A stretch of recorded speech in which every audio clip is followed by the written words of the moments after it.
Colóqueme sus apellidos y nombres, por favor, a ver en el chat.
YouTube.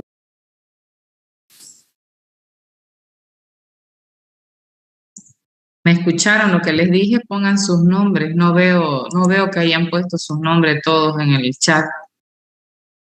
¿O no me están escuchando? Se escucha, doctora. Gracias.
Bien.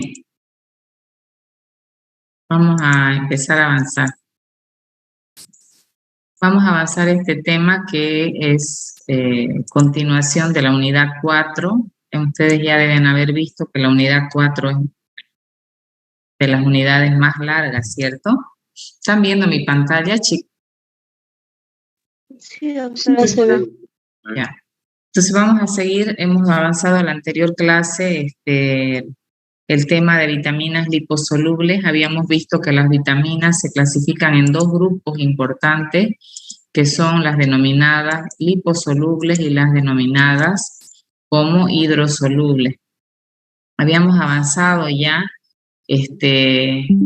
habíamos avanzado la anterior vez todas las liposolubles y veíamos que las liposolubles, incluso el anterior viernes ustedes hicieron un mapa conceptual del tema, donde han podido resumir en su mapa conceptual todas las características de la vitamina, cuántos son los vitámeros que tiene, cuáles son sus funciones, ¿no es cierto? Cómo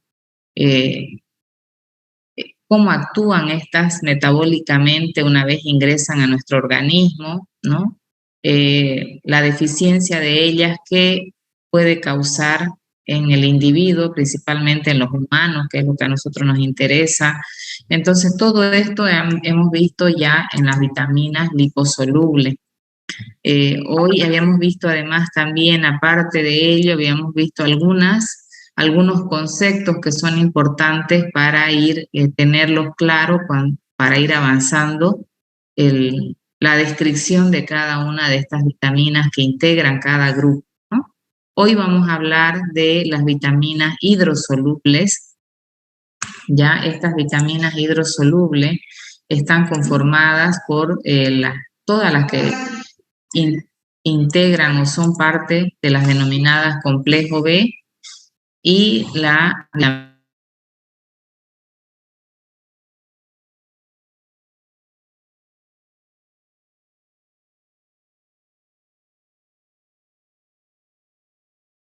Doctora, no se escucha lo que dice. Sí, doctora, no se escucha. Creo que sí.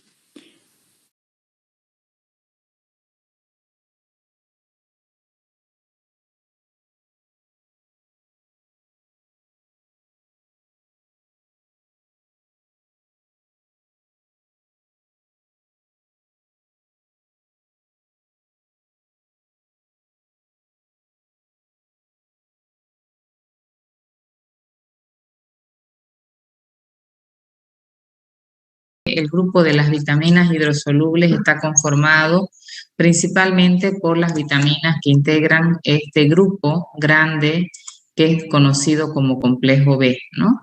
También estaría esta otra vitamina que es importantísima, que es el ácido ascórbico o vitamina C, ¿no? Y también el inositol y la colina también, algunos los clasifican en este grupo, ¿no? Como el libro de Blanco, por ejemplo. Entonces vamos a ver nosotros este grupo del complejo B, como les decía, acá tenemos a la B1, la vitamina B2, la B3, la B5, la B6, la vitamina B7, que es la denominada como biotina, que también en algún libro del Blanco ha sido denominada. Se volvió a ir su audio, doctora. Otra vez, doctora. Doctora, no se escucha.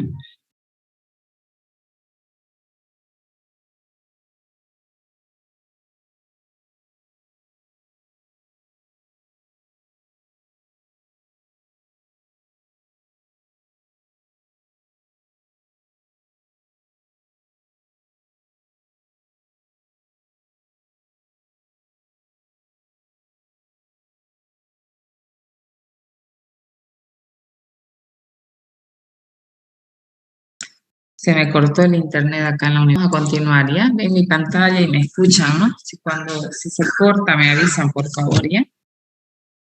Bueno, vamos a continuar. Habíamos dicho, les decía, de que de que el grupo de las que integran las denominadas como complejo B son varias, y aquí tenemos el listado de cada una de ellas, que ya lo veíamos.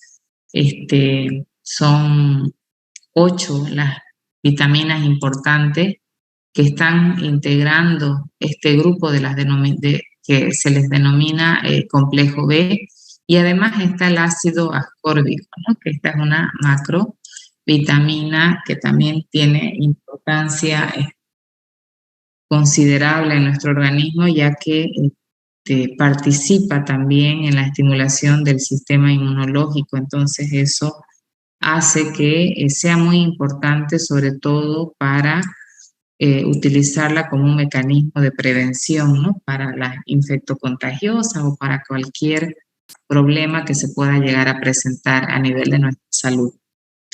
Entonces vamos a ver, decía las características, estábamos en ello, creo. ¿Me escuchan, chicos?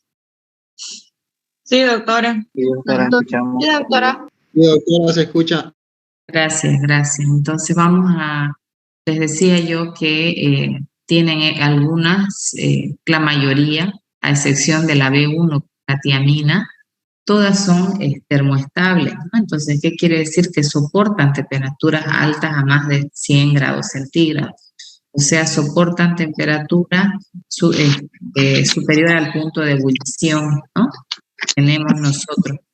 ¿Qué quiere decir? Que no van a perder sus características. Ilfonso, por favor, desde hace rato escuchábamos una niña, ahora cierre su audio.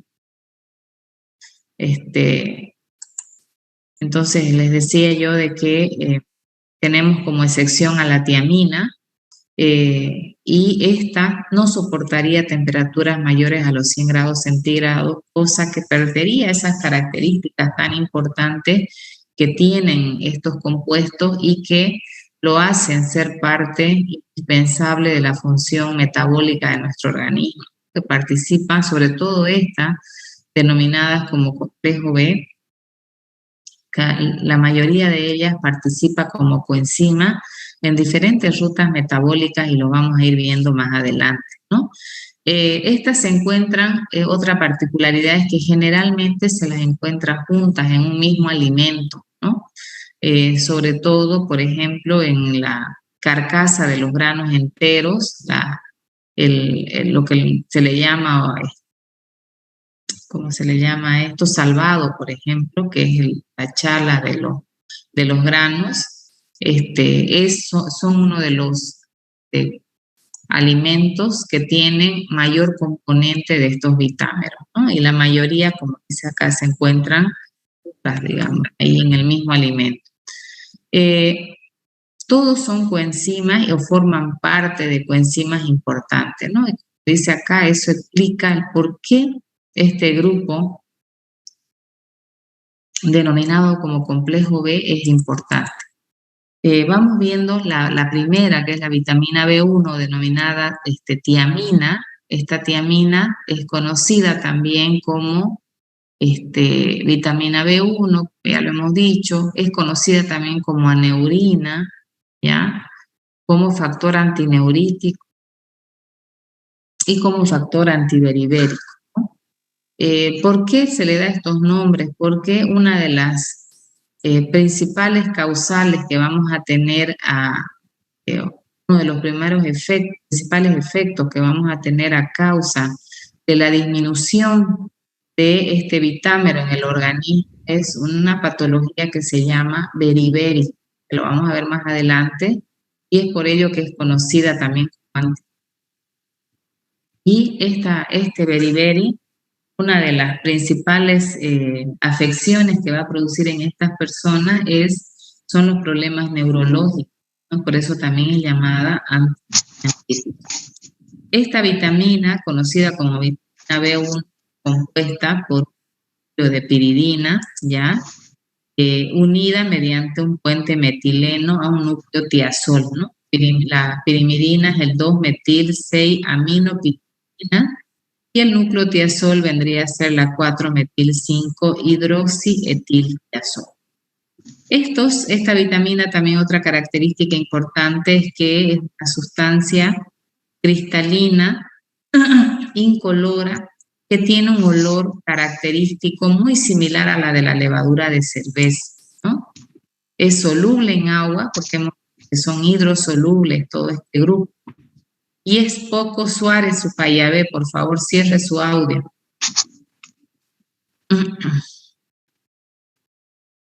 Es soluble en agua, es poco soluble en alcohol y insoluble en estos solventes orgánicos a los cuales son solubles las vitaminas liposolubles, como ser el éter y el cloroformo. Y es estable esta temperatura menores a 100 grados.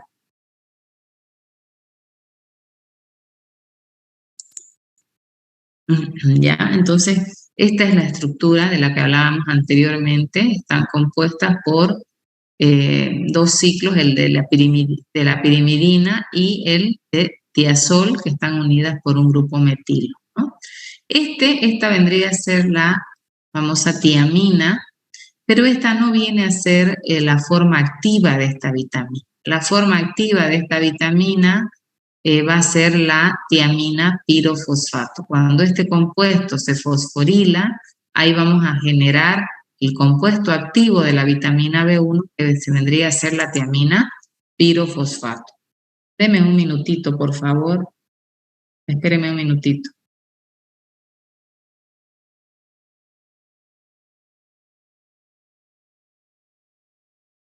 encuentran en alimentos tanto de origen vegetal y animal, ¿no? Por ejemplo, en el caso de los vegetales, se encuentran en los granos enteros, como hablábamos anteriormente, los granos sin pelar. Por ejemplo, en la molienda generalmente se les quita esta corteza y esa corteza es la que contiene y es rica en estas vitaminas, no solo en la B1, sino en las demás que vamos a ir viendo, ¿no? Entonces el salvado, lo que le llamamos salvado, que es la carcasa o corteza de estos granos, son los que van a contener buenas cantidades de estos vitámeros que estamos hablando ahora. Las legumbres también tienen este tipo de vitámeros, la carne porcina, el hígado, en menor proporción la carne bovina, el pescado, las nueces, los huevos también tienen, ¿no? ¿Cuánto se necesita de suplemento diario? Según los reportes, se habla de que una dieta diaria en un adulto tendría que tener 1.5 miligramos al día, ¿no? En el embarazo se recomienda superar este valor.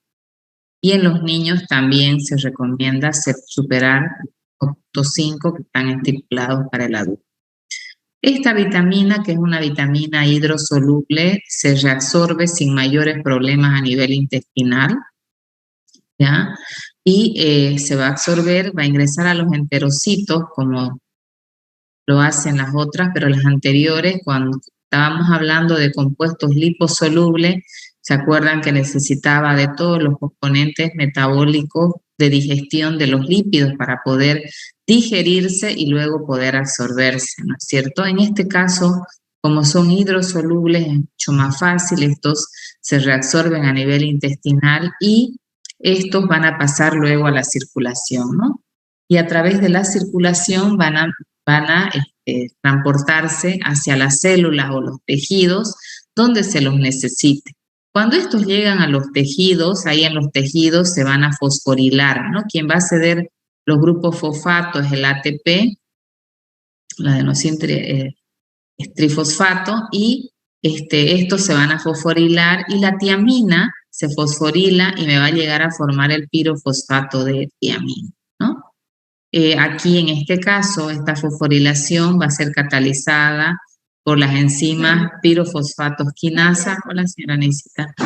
Entonces, vamos a ver que estos cuando ya llegan acá se fosforilan y me llegan a formar este pirofosfato de tiamina. Esta vendría a ser la forma activa de la vitamina B1 o denominada tiamina. La tiamina sola, como tal, no actúa, no cumple las funciones para las que vamos a hablar ahora del vitámero, pero sí cuando esta se fosforila y llega a formar el pirofosfato de tiamina. Esta, para poder eliminarse se va a eliminar a través de la orina, y para poder eliminarse pues necesita liberar su grupo fosfato y lo hace. Su liberación de la tiamina, que no es utilizada, esta pierde su grupo fosfato y esta va a ser eliminada a través de la orina, ¿no? A través de los riñones. Esta se habla de que podría generarse pequeñas reservas en nuestro organismo, principalmente en hígado, riñón, corazón y cerebro. ¿Esto por qué se menciona? Porque teóricamente todas estas vitaminas que son hidrosolubles, todo lo que no se utiliza diariamente, pues tendría que ser eliminada, ya sea a través de la orina o a través de las heces. Principalmente como son hidrosolubles, estas vamos a ver también que su eliminación la hacen a través de la orina, ¿no? ¿Cuáles son sus funciones de esta pirofosfato de tiamina? Esta participa catalizando a uno de los complejos más importantes, uno de los complejos multienzimáticos más importantes que se tiene, como son el complejo de 3 enzimas importantes, que son la piruvato deshidrogenasa, la dihidrolipoil transetilasa o la dihidrolipoil deshidrogenasa. Este complejo multienzimático actúa con el apoyo de 5 coenzimas importantes, y de esas 5 coenzimas forma parte esta de la que estamos hablando ahora, que es la tiamina. ¿Cómo? Como pirofosfato de tiamina. Por eso hablábamos de que la tiamina, para poder ejercer su función bitámera tiene que fosforilarse y esta cuando se fosforila genera el pirofosfato de tiamina que integra este complejo de multienzimático y que apoya como factor a este complejo multienzimático de estas tres enzimas importantes. Y dentro de esas estaría el pirofosfato de tiamina, el ácido lipoico, la coenzima A, la flavina adenina dinucleótido y la nicotinamida adenina dinucleótido. Pero, ¿cuál es una de sus funciones importantes de este complejo multienzimático? Es catalizar la descarboxilación oxidativa de los alfa-cetoácidos. Esa es una de sus principales. Por ejemplo, lo que van a catalizar la descarboxilación del piruvato para generar acetil-CoA, ¿no? O la descarboxilación del alfa-cetoglutarato para ejercer y generar succinil-CoA. Entonces, participan como cofactores de estos sistemas multienzimáticos importantes. Además de participar en la descarboxilación de algunos compuestos, también participan en la transferencia del grupo cetol, ¿no? Donde aquí la tiamina va a actuar como una transcetolasa, ¿no? Permitiendo esta transferencia tan importante. Su función, la participación del pirofosfato de tiamina en las descarboxilaciones de los alfa-cetoácidos, como por ejemplo el ácido láctico, el pirúvico, esto explicaría el por qué cuando no se da este proceso van a haber acumulaciones de estos compuestos que son tóxicos para el sistema nervioso central principalmente, y esto explicaría el por qué cuando hay un déficit de esta vitamina, lo que me va a generar es principalmente problemas neurológicos, ¿no? Las denominadas polineuritis, que van a afectar en primera instancia a los problemas neurológicos, ¿no? Entonces, eso explica el por qué se la llama neurina, ¿no es cierto? Las sinonimias que se le da a esta vitamina.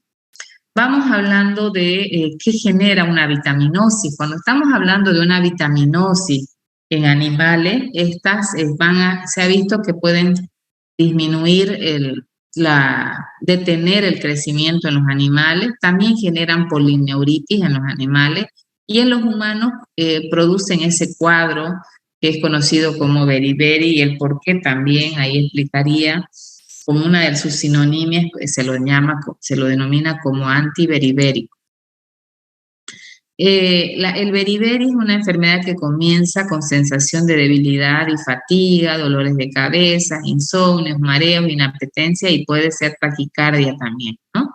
Y posteriormente se van a agregar los otros síntomas que dependiendo del tipo de cuadro que se pueda añadir, ¿no? Por ejemplo, ya estos se los ha clasificado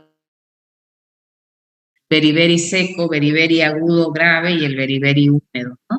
El beriberi seco, se va a producir generalmente una polineuritis periférica, atrofias musculares, pérdidas de peso, pérdidas de reflejo, pero principalmente, ¿qué es lo que vamos a ver acá? Van a predominar los problemas neurológicos. En el caso del beriberi agudo grave, aquí hay problemas cardíacos. Uno de los más afectados acá es el corazón, ¿no? Y podría llegar a producir insuficiencia cardíaca e incluso paro cardíaco, ¿no? Que podría llevar a la muerte al individuo. El beriberi húmedo, en cambio, acá vamos a ver principalmente una afección a nivel del tracto circulatorio, ¿no? De la circulación. Y aquí podemos verlos acompañados con edema en miembros inferiores y derrames posiblemente en cavidades serosas.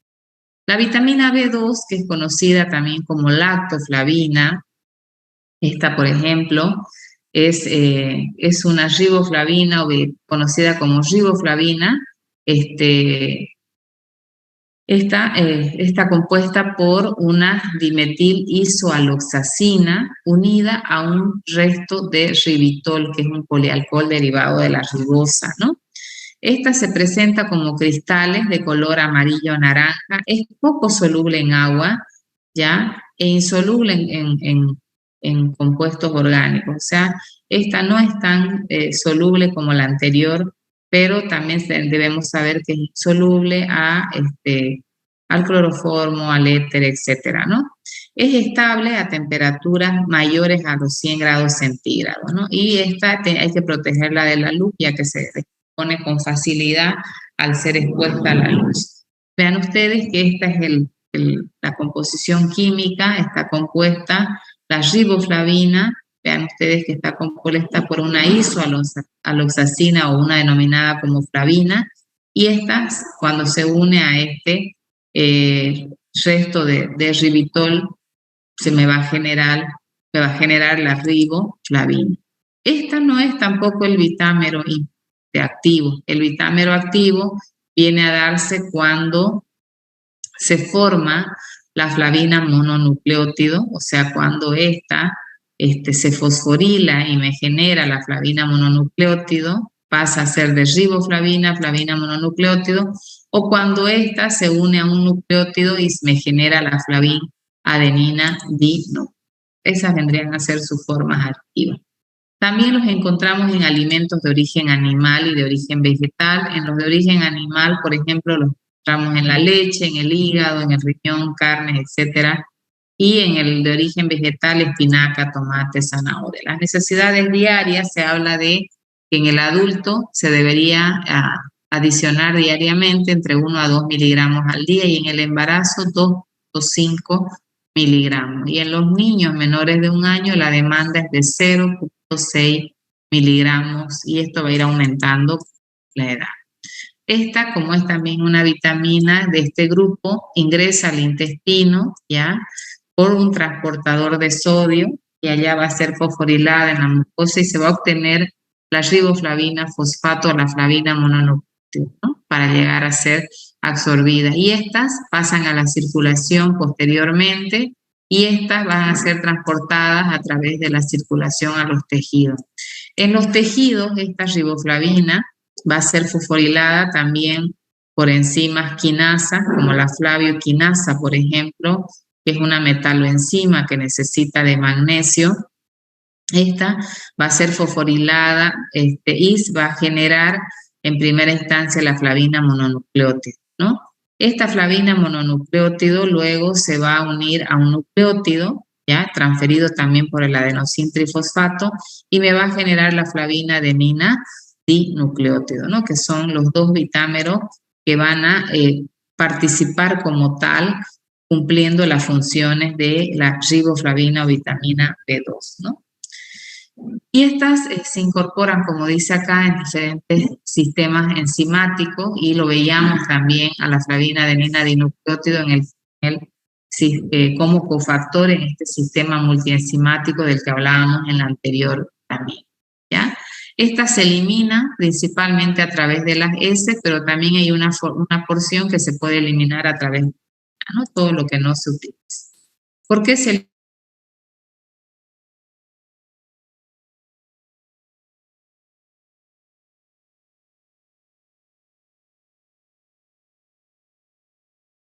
A través de las heces fecales, ¿no es cierto?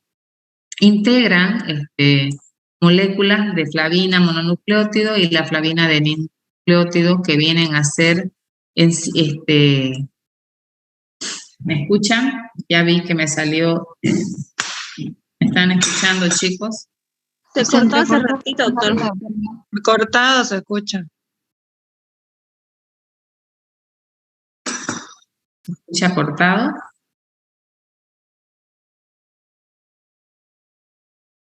¿Y ahora me escuchan?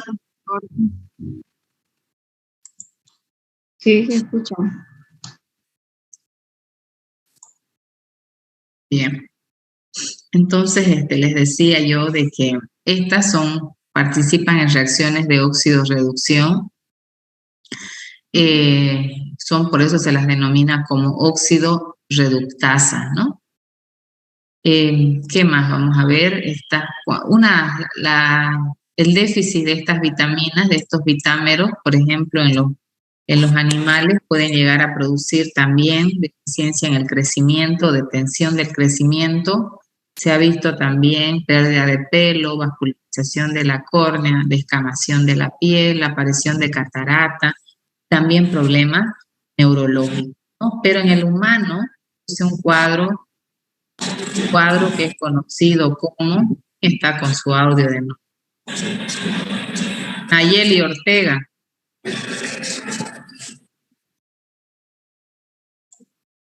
Entonces, les decía yo que en los humanos produce un cuadro que es conocido como arrigoflavinosis, que no tiene o síntomas típicos, ¿no? Pero ¿qué es lo que se puede ver en estos pacientes? Inflamación de la lengua, de los labios, de la lengua que es llamada glositis, de los labios que es llamada keilitis. Pueden llegar a presentar lesiones en las comisuras de los labios, necrosis, los surcos nasogenianos, alteraciones cutáneas, seborreas, descamación. Entonces, incluso problemas a nivel de la conjuntiva, inflamación a nivel de la conjuntiva, que es conocida como conjuntivitis, ¿no? Entonces, su principal afección es esta, que no tiene un cuadro típico, digamos, para poder reconocer inmediatamente que se trataría de una deficiencia de la vitamina B2. La B3, que es conocida como niacina, la van a encontrar mucho en los libros como niacina, y también se la puede conocer o la van a encontrar como factor preventivo de la pelagra. ¿Por qué? Porque una de las patologías principales y características que me genera la deficiencia de la niacina o el ácido nicotínico o vitamina B3 es una enfermedad conocida como pelagra, ¿no? Esta está conformada por el ácido nicotínico o por su amida, que es la nicotinamida, que son los vitámeros que forman parte de este complejo B, ¿ya? Ambos derivan de una piridina y puede obtenerse esto por oxidación de la nicotina inclusive, ¿no? Presentan cristales incoloros en formas de agujas, son solubles en agua y alcohol e insolubles en solventes orgánicos y estable también al calentamiento. Este ácido nicotínico, denominado como niacina, se puede sintetizar a partir del aminoácido del triptófano, que ya hemos visto que es un aminoácido esencial, y habíamos visto en la clase anterior que algunos conceptos, y entre ellos hablábamos de las provitaminas, ¿no es cierto? Y las provitaminas son compuestos a partir de los cuales nuestro organismo puede sintetizar a estos vitámeros, pues es el caso del triptófano, ¿no? A partir del triptófano se puede sintetizar el ácido nicotínico, a partir del triptófano, ¿no? Se va a generar la síntesis finalmente del ácido nicotínico en una serie de reacciones hasta que me genera el ácido nicotínico. Pero el ácido nicotínico o la niacina, que son las denominadas como vitamina B3, no son su forma activa. Su forma activa es otra que la vamos a ver más adelante. Este ácido nicotínico lo podemos encontrar en alimentos de origen vegetal y animal también, ¿no? Pero en los de origen vegetal más lo vamos a encontrar como niacina o ácidos nicotínicos, ¿no? Y como su forma activa, que es la nicotina adenina dinucleótido, lo vamos a encontrar más en los alimentos de origen animal. Entonces nosotros, a partir del ácido nicotínico, nuestro organismo va a generar este componente importante que es la nicotinamida adenina dinucleótido. Esta nicotinamida adenina dinucleótido vendría a ser la forma activa de la vitamina B3. Entonces, en el hígado y en los eritrocitos principalmente van a haber enzimas que van a catalizar la síntesis o la formación de la forma activa de la niacina o ácido nicotínico. Esta nicotinamida adenina dinucleótido puede ser fosforilada en carbono 2 y me va a generar la nicotinamida adenina dinucleótido fosfato, que son los que van a actuar en estas reacciones. Estos actúan también en reacciones de óxido-reducción, ¿no? En el hígado, la nicotinamida y el ácido nicotínico van a ser excretados previa metilación, ¿no? Generando la metilnicotinamida o conjugados con la glicina para llegar a formar el ácido nicotínico para poder ser eliminado a través de la orina. Entonces, las formas activas vienen a hacer esto, que es el NAD, el natfosforilado, los dos que van a actuar en reacciones de oxidorreducción.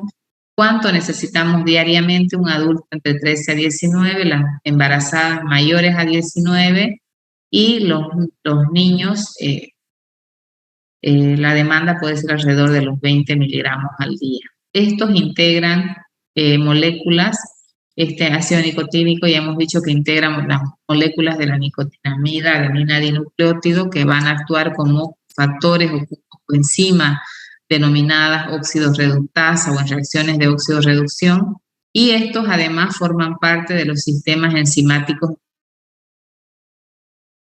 También van a participar, esto le da las características para participar como dadores y aceptores de hidrogeniones o de protones en diferentes reacciones de oxidorreducción. El ácido nicotínico, la niacina, esta cuando hay una deficiencia en el organismo, en los animales, produce, por ejemplo, como en el perro, en el cerdo y en los monos, son los animales que se pueden observar y se han visto cuadros de deficiencia o de avitaminosis, y aquí se les ha visto la lengua negra con pústulas en la mucosa bucal, intensa salivación y diarrea sanguínea. En el caso de los humanos, producen un cuadro denominado pelagra. Esta pelagra es un cuadro que se presenta, que es también llamada la enfermedad de las 3D. ¿Por qué? Porque afecta a la piel y van a producir dermatitis, porque afecta al tracto intestinal y producen diarrea, y afectan a veces al sistema neurológico y pueden llegar a producir demencia, ¿no? Entonces pueden afectar a la piel, problemas cutáneos, al tracto intestinal, problemas digestivos y al sistema neurológico, ¿no? ¿Qué afecta a nivel de la piel? Todas las zonas expuestas al sol, ¿no? O a los rayos solares. Por eso es que cuando hablan, lo que van a producir la carencia de esto, van a producir unas lesiones que tienden a ser simétricas, como la ven acá, ¿no? Si aparecen en la mano, aparecen en ambas manos, porque además nosotros cuando exponemos al sol las exponemos ambas, ¿no es cierto? No exponemos una solamente. Entonces, producen generalmente lesiones simétricas, ¿no? Que pueden ser en las manos, en los brazos, en la cara, e incluso en el cuello, ¿no? Cuando producen en la cara, producen lesiones que son denominadas como alas de mariposa, y cuando producen en el cuello, dan la vuelta al cuello, se le llama collar de casal también, ¿no? Entonces vean ustedes que son las alas de mariposa, toman toda la cara prácticamente, y cuando producen en el cuello, pues esto se va generando al contorno del cuello y es denominado collar de casal. Producen lesiones simétricas que luego cicatrizan como si fueran quemaduras, ¿no?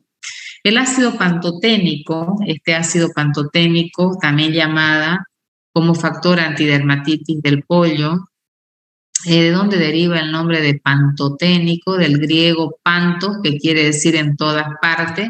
¿Por qué se le llama, se le da este nombre? Porque esta es un componente que se encuentra en la mayoría de los alimentos que consumimos nosotros a diario, ¿no?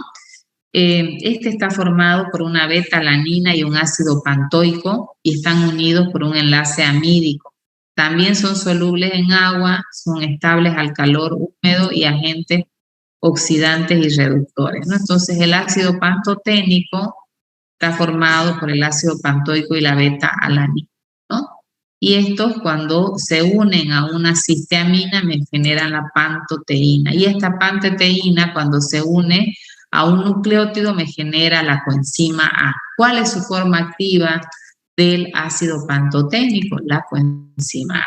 ¿Dónde participa la coenzima A? Ustedes ya lo deben saber de sobra porque han llevado metabolismo, ¿no es cierto? Entonces, vean ustedes que la coenzima A, que vendría a ser está formada por el ácido pantoico, la beta-alanina, la mercaptoetanolamina, y estas, cuando se unen a un nucleótido de adenina, vean ustedes que me genera la coenzima A.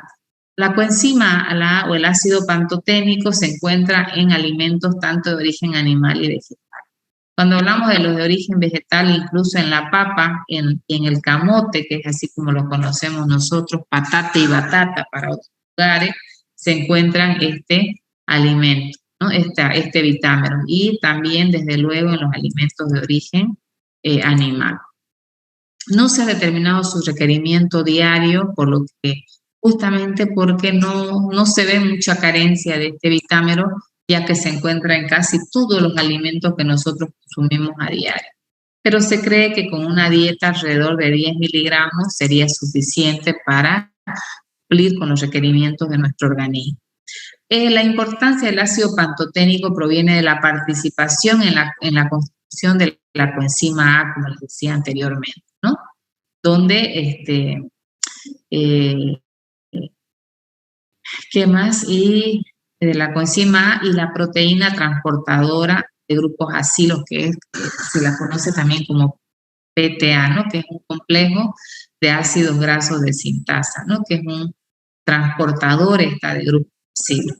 Y ustedes saben ya la importancia de la coenzima A, ¿no es cierto? La coenzima A participa en diferentes reacciones metabólicas que ustedes las han visto en metabolismo, ¿no? Como la síntesis de los cuerpos cetónicos, biosíntesis de ácidos grasos, el ciclo de Krebs o ácido cítrico, la síntesis del hemo, que también ya lo hemos visto en mi materia, y la síntesis del colesterol. Si ustedes ven, participa en diferentes reacciones metabólicas y todas ellas ustedes ya las han visto hasta ahora. Entonces no habría que describir cada una de sus funciones, que esto ustedes ya lo conocen.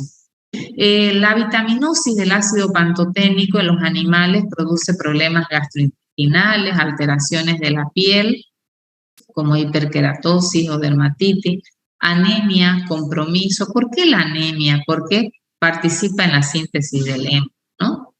Ya que participa en la síntesis del hemo y eso pues hace que también si no hay síntesis de hemoglobina, no haya síntesis de glóbulos rojos y esto me genera anemia, ¿no? En humanos, debido a su amplia distribución en los alimentos, no se observan deficiencias. Esta vitamina B6 vamos ahora a la vitamina B6. La vitamina B6 es conocida también como piridoxol o adermina. Estos son derivados de la pirina. Espérenme un minutito, por favor.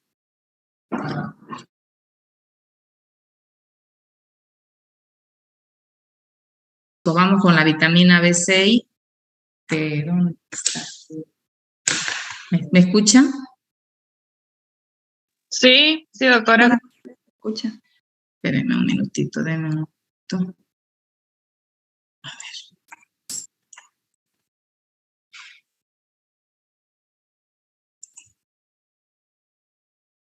Ya tengo. Espérenme.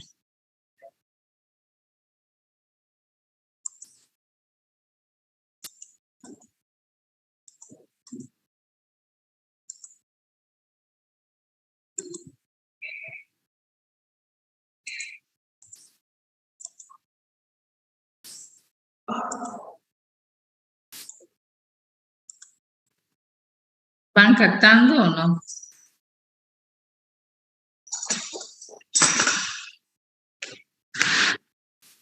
¿Vamos captando o no, chicos? Sí, doctora. ¿No me escuchan? ¿Me escuchan, no ves? A ver, chicos, mientras tanto, yo eso quiero hablar más de un ratito con ustedes mañana. Yo les había dicho de que tienen que estar 3 horas ya, ¿no? Ya les dije, ¿no? Sí, doctora. Sí, doctora. Sí, doctora, desde las 7 hasta las... Sí, doctora, ya me lo dijo. Ya les dije, ahora lo que necesito es, voy a averiguar, creo que no hay las tiras de glucosa. No hay las tiras de glucosa y vamos a tener que comprar. Yo quiero saber si se puede comprarlas, si no, la suspendemos la práctica también porque no hay eso para hacer. ¿Han leído la práctica que nos toca hacer? Sí, doctora. Bueno, necesitamos cuántas tiras por 4 creo que son, ¿no? Por cada por cada paciente. ¿Cuánto cuesta, Sí. doctora, la tira? Estoy cotizando, no me han dado todavía precio, pero más o menos pues debe ser unos 5 pesos por tira, ¿no? Si venden en el San Juan de Dios. Pero se puede conseguir para mañana, doctora. Se puede. Sí, eso es ir a comprar un ratito, ¿no? Pregunta si van a querer ustedes, ¿no? Porque son como 20 pesos por cada grupo que tienen que poner. Urea hay, lo que no hay es porque les había dicho que vamos a hacer urea y glucosa, ¿no? No vamos a hacer CREA porque no alcanzaría el tiempo.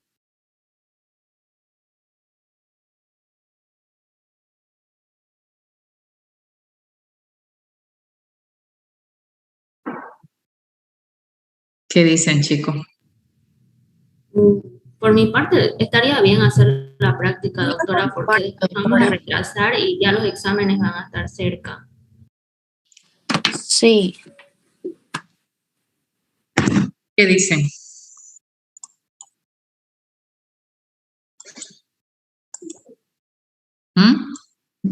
Comprarla nomás, doctora, para que podamos avanzar así. Okay. Sí, doctora, entonces nos vamos a retrasar. Comprar nomás, doctora. A ver, ¿quién no está de acuerdo en comprar? Dígame. Eso es más fácil.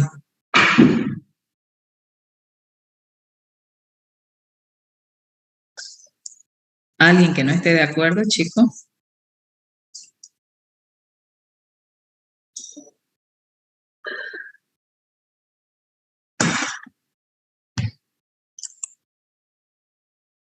Bueno, creo que están de acuerdo. Ya yo les aviso más tarde, estoy cotizando, ¿ya? Ahora, si el laboratorio nos responde hasta más tarde que tiene, se usa de ahí, pues, ¿no? Ya les avisamos, ¿ya? Ok, continuamos. Yo hablo solita como loca y ustedes ni me contestan, chicos. Piridoxinas, vamos con la vitamina B6. La vitamina B6 es conocida como piridoxol o adermina. Esta, creo que ya habíamos avanzado esto, ¿no? Ah, no. Sí, ¿no? Estábamos empezando. Empezando. Sí, Estamos empezando eso, doctora. Esta es derivada de la piridina, ¿ya? La 2-metil-3-hidroxi-4,5-hidroximetilpiridina, ¿no? Y este compuesto se puede oxidar a piridoxal o adicionar un grupo amino y generar la piridoxamina. Entonces, tanto el piridoxal como la piridoxamina son vitámeros, ¿no? Y tienen actividad, como dice acá, vitamínica. Son estables al calor y también estos son sensibles a la luz. Entonces, tanto la piridoxamina como el piridoxal son vitámeros, pero estos no cumplen su función como piridoxal o como piridoxamina, sino una de sus formas activas importantísimas es el piridoxal fosfato. Cuando este piridoxal se fosforila, me genera el piridoxal fosfato, que ya lo hemos visto en aminoácidos actuando como enzima, ¿no? Si lo recuerdan. Entonces, los vitámeros son la fosforilación del piridoxal, nos va a dar piridoxal fosfato, o cuando la piridoxamina se fosforila, nos va a generar piridoxamina fosfato, ¿no? Estos también se encuentran en alimentos tanto de origen vegetal y animal, ¿no? Igual que las anteriores, sus necesidades diarias, por ejemplo, nosotros se cree de que se necesita el adulto aproximadamente 2 miligramos por día y en la mujer embarazada entre 6 a 7 miligramos por día, ¿no? Esta va a ser absorbida igual fácilmente a nivel intestinal, pasa a la circulación y cuando ya se encuentra en los tejidos, esta se va a fosforilar y me va a generar el piridoxal fosfato, que es su forma activa, o el fosfato de piridoxamina, ¿no? En hígado, la piridoxamina y sus derivados se oxidan y van a dar ácido 4-piridoxoico para poderse excretar a través de la orina, ¿no? ¿En qué reacciones participa el piridoxal fosfato? Pues es es un cofactor o una coenzima que va a actuar en muchísimas reacciones, entre ellas la de transaminación que la hemos visto nosotros en el metabolismo de los aminoácidos, ¿no? Quien es el que transfiere, actúa como aceptor y transportador transitorio del grupo amino. También participa en descarboxilación, es el grupo prostético de carboxilasa de diversos aminoácidos para formar las aminas biológicas, ¿se acuerdan? Las aminas, en síntesis de aminas biológicas que se dan por la descarboxilación de aminoácidos, en la disaminación de la serina y la treonina, en el metabolismo del triptófano también participa para la síntesis del ácido nicotínico, en el metabolismo de los aminoácidos azufrados, también catalizando la transferencia del grupo sulfidrilo, cuando la metionina transfiere sulfidrilo para la serina y para generar cisteína, ahí también genera, va a actuar como factor. También en el transporte de los aminoácidos, en la interconversión de aminoácidos, en la síntesis del hemo también, y en la glucogenólisis también participaría, ¿no? Entonces, vean, todo de esto hablábamos cuando hablábamos de la síntesis de las aminas biológicas como la cadaverina, por ejemplo. Esta se forma a partir de la descarboxilación del aminoácido serina. Entonces, aquí actúa el piridoxal-fosfato como cofactor. Cuando hay un déficit de este vitámero en animales, por ejemplo, un ratito, por favor. ¿Qué dice? Ya, que me espere un ratito, dígale ahí, unos 10 minutitos. Ahorita, que me espere, si ahorita un ratito trastornos intestinales. Bueno, cuando hay una deficiencia en animales, vean ustedes que se puede generar dermatitis, trastornos gastrointestinales, anemia, trastornos neurológicos, esto viendo que participan en diferentes rutas metabólicas y eso puede generar, ¿no?, estos cuadros. En los humanos, alteraciones cutáneas, trastornos gastrointestinales, también disminución de la hemoglobina, porque hemos visto que también participa en la síntesis del hemo, depresión nerviosa, confusión mental, ¿no? En niños se observa irritabilidad, distensión abdominal, vómitos, diarrea, incluso pueden generar convulsiones, ¿no? La vitamina B7, conocida como vitamina H también, así se la conoce, también es conocida como biotina. Esta está constituida por dos anillos heterocíclicos formadas por un núcleo teofeno unido a una molécula de urea, ¿no? Uno de los carbonos del núcleo teofeno posee, se cristaliza en largas agujas, en forma de agujas, es soluble en agua y etanol e insoluble en éter y cloroformo, y también es estable al calor, ¿no? Entonces la biotina es uno de los compuestos importantísimos que también va a participar en algunas rutas metabólicas. Esta, por ejemplo, se une firmemente a la coenzima por enlace amídico y entre el carboxilo y la vitamina y el grupo amina libre de un residuo de lisina de la proteína. Complejo formado, la porción de biotina, sobre todo acá en el complejo, la biotina va a servir como aceptor y transportador de carboxilo, ¿no? Entonces participa en estas reacciones. La biotina se encuentra también en alimentos animal y vegetal, y una de las características importantes que tiene la biotina es que puede ser sintetizada por bacterias que tapizan la flora intestinal. Las deficiencias me puede generar, es muy difícil ver deficiencia. ¿Por qué? Porque ustedes han visto que pueden ser incluso sintetizadas por las bacterias que tapizan la flora intestinal. El requerimiento, pero se cree que es suficiente entre 150 a 300 microgramos. ¿Cuáles son sus funciones? Estas actúan como coenzima en reacciones de carboxilación, porque hemos dicho que son capaces de aceptar y transportar estos grupos carboxilo, en reacciones de carboxilación y de transcarboxilación, ¿no? Son numerosas las reacciones en las que va a participar la biotina, por ejemplo, en la reacción catalizada por la acetil-CoA carboxilasa, en la cual Transfiere el grupo carboxilo de acetil-CoA para llegar a formar malonil. Y en la conversión del piruvato en oxalacetato también.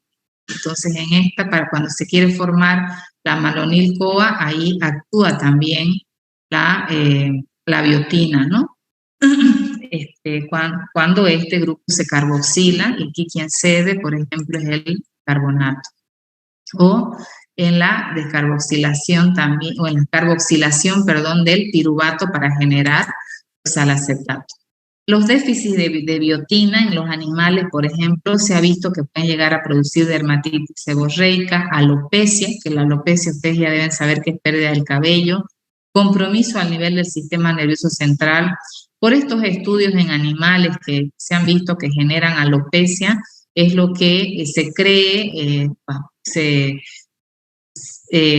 enriquecen algunos champús comercialmente con biotina para disminuir la caída del cabello en los humanos. Pero si ustedes buscan, no hay estudios científicos que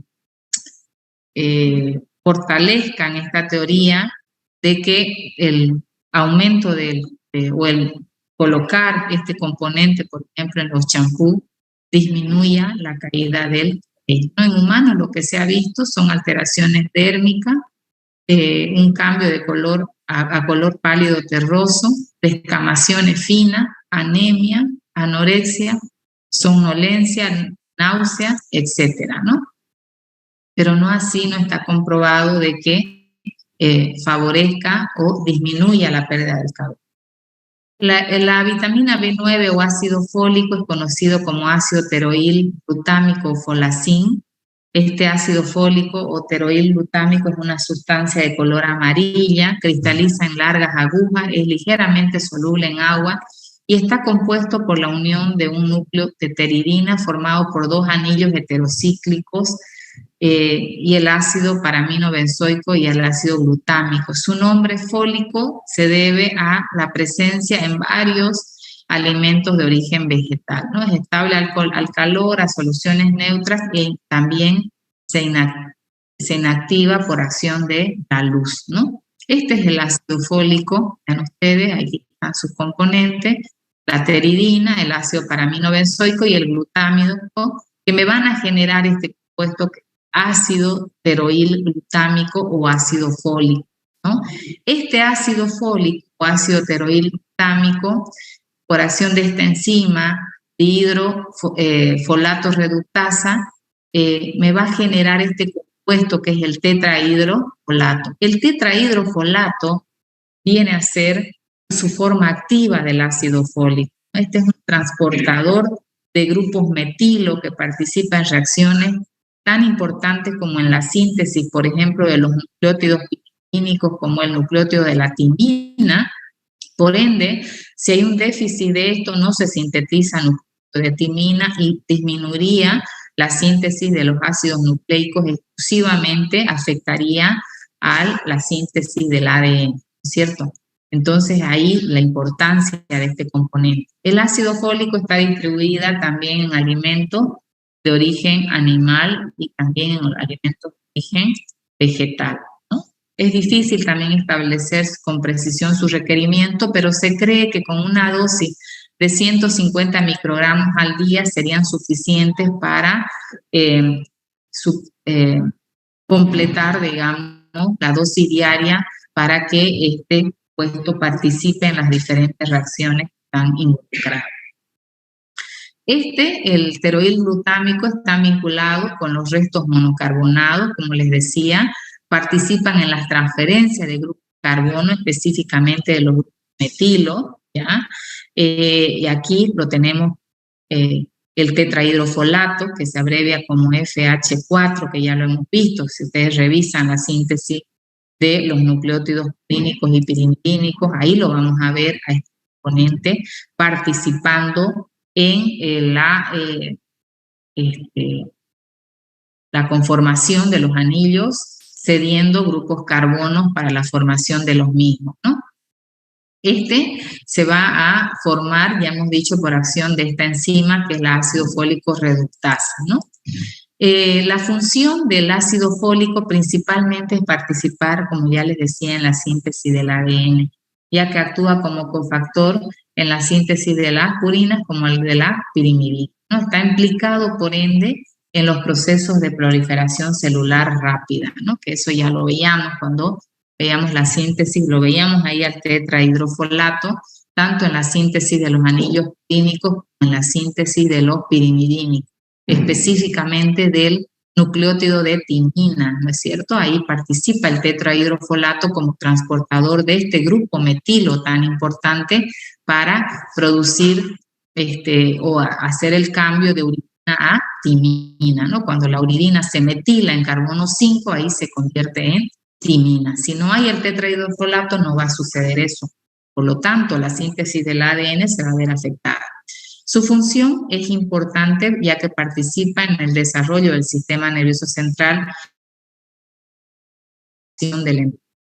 Su carencia va a producir un defecto del cierre y la diferenciación temprana del tubo neural. Por eso es tan importante que la mujer que se embaraza en las primeras semanas tenga un suplemento adecuado de ácido fólico teroiglutamico, que lo ideal, según lo que hablan los ginecólogos, es de que esto se vaya consumiendo 3 meses antes al embarazo para disminuir estas posibles complicaciones o estos defectos que se podrían ver afectados en la formación del embrión. Esta también tiene antivitaminas, y ya lo mencionábamos en el tema cuando avanzábamos a la anterior clase, que es la aminoterina y el metotrexate. Estos inhiben a la dihidrofolato reductasa, que es la que convierte al ácido fólico o al ácido teroilglutámico en tetrahidrofolato. Entonces, por eso es que estas son utilizadas como quimioterápico también para disminuir la multiplicación celular, ¿no? Sobre todo para reducir tumores malignos en las personas que están cursando por cuadros similares. En los animales, una deficiencia de esta produce detención del crecimiento, anemia, leucopenia y pancitopenia. Y en los humanos a veces son debidas a trastornos de absorción intestinal, ¿no? Cuando no hay una absorción intestinal adecuada y puede verse afectada, podemos ver aquí anomalías en el desarrollo del sistema nervioso, la anemia megaloblástica y las alteraciones cardiovasculares. La vitamina B12, que es conocida como cobalamina, factor antianemia perniciosa, porque su déficit de esta vitamina me genera este cuadro que es conocido como anemia perniciosa, fue aislado del hígado como un compuesto cristalino de color rojo intenso que contiene cobalto, es uno de los compuestos orgánicos que tiene cobalto, es el único vitámero que tiene un elemento en su estructura como el cobalto, ¿ya? La vitamina B12 también está formada por un anillo tetrapirrólico de corrina y en el centro contiene a este elemento químico que es el cobalto, ¿no? Este compuesto, cuando se obtiene de los alimentos de origen animal, donde van a estar este vitámero, no se encuentra en alimentos de origen vegetal, para poder purificarlo, generalmente se le obtiene con moléculas de cianuro y se la obtiene como cianocobalamina, de ahí el nombre de cianocobalamina, pero no es parte de la estructura inicial o natural de este. Lo correcto es solamente cobalamina, ¿no? Es estable también al calentamiento y en este caso es estable al calentamiento por periodos prolongados. Entonces ahí tenemos a la cianocobalamina. La vitamina B12 es distribuida únicamente en alimentos de origen animal, como les decía anteriormente, y también es sintetizada por las bacterias que forman parte de la flora intestinal. Las necesidades diarias, se cree que 1 miligramo al día mantendrían la eritropoiesis satisfactoria para evitar la anemia perniciosa, por ejemplo, ¿no? Estas se van a absorber también a nivel intestinal, van a pasar a la circulación y cuando ya se encuentran en la circulación Estas se unen a una proteína transportadora que es la transcobalamina 2, ¿ya? Para ser depositada hacia los tejidos que la necesiten, ¿no? En el hígado y en otros tejidos es convertida en sus formas activas. ¿Cuáles son sus formas activas de la cobalamina o la cianocobalamina? Va a actuar como metilcobalamina o 5-desoxiadenosilcobalamina. Entonces es igual que las anteriores, no actúa como cobalamina, sino convirtiéndose en estos componentes. Esta forma parte de las coenzimas necesarias del metabolismo de las proteínas y de los ácidos nucleicos y participan en las reacciones, vean ustedes, en la conversión de homocisteína a metionina, ¿no? Y también aquí lo que va a hacer es permitir mantener las reservas de metionina para poder generar tetrahidrofolato, ¿no? Y por ende van a afectar, si es que hay un déficit de ella, también afectarían a la síntesis de las purinas y las pirimidinas, ya que si afectan a la síntesis del tetrahidrofolato, que es el vitámero activo del ácido fólico o la vitamina B9, también afectan a la síntesis de los nucleótidos, ¿cierto? Y de los ácidos nucleicos. También participan en la isomerización de la L-metilmalonil-CoA a succinil-CoA. Y aquí hemos dicho que tienen dos vitámeros, la metilcobalamina, que participaría en la síntesis de metionina, y la 5-desoxiadenosilcobalamina, que participaría en la síntesis de succinil. Vean ustedes, acá tenemos la conversión de hemocisteína a metionina, ahí tenemos a la metilcobalamina, ¿ya? Y en la formación de la succinil-CoA tenemos a la desoxiadenosilcobalamina. Una vitaminosis nos va a generar este cuadro en los humanos, que es el síndrome el cuadro de anemia perniciosa, ¿no? Esta avitaminosis va a ser común en los individuos veganos, ¿no? Que han surgido muchísimos hoy en día. Si no hay un suplemento adecuado con la dieta que consumen, ya que los vegetarianos todavía consumen los alimentos del huevo, por ejemplo, ¿no? Pero los veganos no consumen nada de origen animal, ¿no? No consumen las leches, no consumen los quesos de origen de leches de origen animal, no consumen nada que derive de los animales, mantequillas, etc. Entonces, estos individuos se pueden ver afectados. Entonces, esto que ya lo hemos visto, la actividad disminuida de la metionina, ya veíamos anteriormente que va a afectar ¿a quién? A la síntesis del tetrahidrofolato, ¿no es cierto? Y la síntesis del tetrahidrofolato, si no hay una síntesis adecuada, va a afectar a la síntesis del ADN, ¿no? Y eso ya lo veíamos. Este deterioro de la síntesis del ADN va a afectar a las células de división rápida de la médula ósea más temprano que a las células, resultando en una producción de eritrocitos grandes, inmaduros y con poca hemoglobina, que es lo característico de la anemia perniciosa, ¿no? O la anemia megaloblástica, ¿no? La anemia resultante es conocida como anemia y es el síntoma por el cual se nombró a la anemia perniciosa. Eso ya lo hemos visto, esto también. Y veamos a ver, esta es la anemia perniciosa, que es la disminución de los glóbulos rojos que ocurre cuando los intestinos no pueden absorber apropiadamente vitamina B12. En este caso, cuando no se puede reabsorber vitamina B12, a veces está ligada con el factor intrínseco, que es uno de los que actuaría y interfiere en la absorción de la vitamina B12 a nivel de los enterocitos. Entonces hay personas que tienen enfermedades autoinmunitarias, por ejemplo, que estos atacan al factor intrínseco y cuando no hay cuando hay un bloqueo del factor intrínseco, no va a haber absorción adecuada de la vitamina B12 y podemos ver afectadas con este cuadro que es conocida como anemia perniciosa. Ahí tienen los síntomas que no vamos a entrar en detalle. Vamos a ver la vitamina vitamina C, o conocida como ácido ascórbico, conocida como factor antiescorbuto. La estructura del ácido ascórbico es similar a la de las hexosas, es un enérgico reductor porque cede 2 de sus hidrógenos con gran facilidad, y el producto resultante ya sabemos que es el ácido deshidroascórbico, ¿no? Es una sustancia cristalina blanca, soluble en agua, insoluble en líquidos y solventes orgánicos, y el cobre favorece su oxidación, entonces hay que mantenerlo alejado, ¿no? El ácido ascórbico se encuentra en alimentos principalmente de origen vegetal y principalmente las frutas cítricas, ¿no es cierto? Como la acerola, el limón, el pomelo, y eso lo hemos visto en la práctica, que la acerola tiene más de 10 veces que la cantidad de vitamina que tiene la naranja, que tiene el limón, la grey, etcétera, ¿no? Es inactivada a temperaturas elevadas, otra característica importante.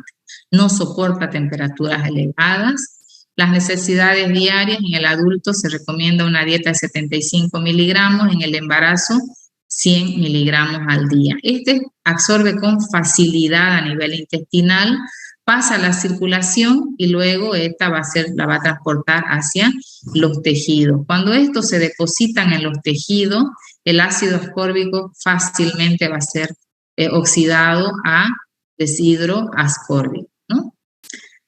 El contenido del ácido ascórbico en los tejidos es elevado, cuando es elevado su umbral renal es de 1 a 2 miligramos, o sea, cuando superan este valor van a aparecer en orina, ¿no? Se va a empezar a eliminar. El ácido ascórbico, su función ya sabemos que es indispensable para mantener la estructura normal y la sustancia fundamental y las fibras intercelulares del tejido de sostén. Por ende, ¿por qué? Porque participa en la formación de los tejidos conjuntivos, cartílagos, huesos y dentina, ya que es importantísimo para la síntesis del colágeno, que es una de las proteínas que forman parte de estos tejidos de los que estábamos hablando. Por eso es que, por ejemplo, el déficit de esto va a afectar a la síntesis de estos tejidos adecuadamente y se va a generar este cuadro que es conocido como escorbuto. Vamos a ver más adelante el escorbuto.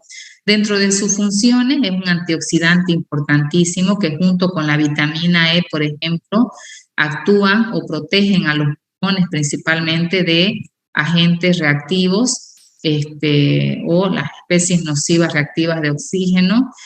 También participa en la absorción del hierro, ya que es un agente reductor importante que va a generar la conversión de hierro de más3 a +2 a su fase o a su forma reducida. Participan en la síntesis de colágeno, ya que el colágeno utiliza enzimas que son metaloenzimas que necesitan de componentes como el hierro, por ejemplo, en su forma reducida, y quien genera esa forma reducida lo veíamos que es el ácido ascórbico. Participan en síntesis de hormonas como de las catecolaminas, que también necesitan metaloenzimas, y ahí utilizan al cobre también en su forma reducida. Entonces, quien actúa en la conversión de cobre del paso de cobre +2 a cobre +1 en su forma reducida vendría a ser también el ácido ascórbico, ¿no?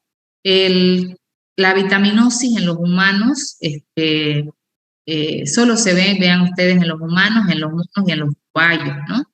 Y en una especie de murciélago. Pero en los humanos, que es lo que a nosotros nos interesa, presenta este cuadro que es conocido como escorbuto, donde vamos a ver cansancio y debilidad, encías inflamadas, que sangran con facilidad en la base de los dientes, sobre todo, hemorragias a nivel de piel, otras hemorragias como sangrado nasal, sangres en la orina, en las heces, estrías hemorrágicas debajo de la uña, anemia, ¿no? Entonces vamos a ver esos cuadros. Este es el escorbuto, principalmente hay un daño a nivel de la mucosa bucal, ¿ok?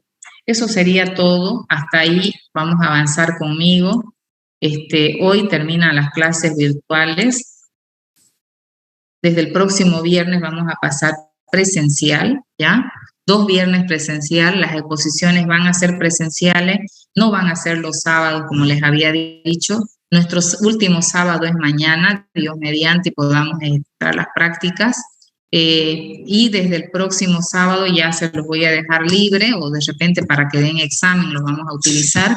Eso ya lo vamos a ver más adelante. Pero las clases virtuales terminan hoy y el próximo viernes y el próximo vamos a hacer las exposiciones que tienen cada uno de los grupos.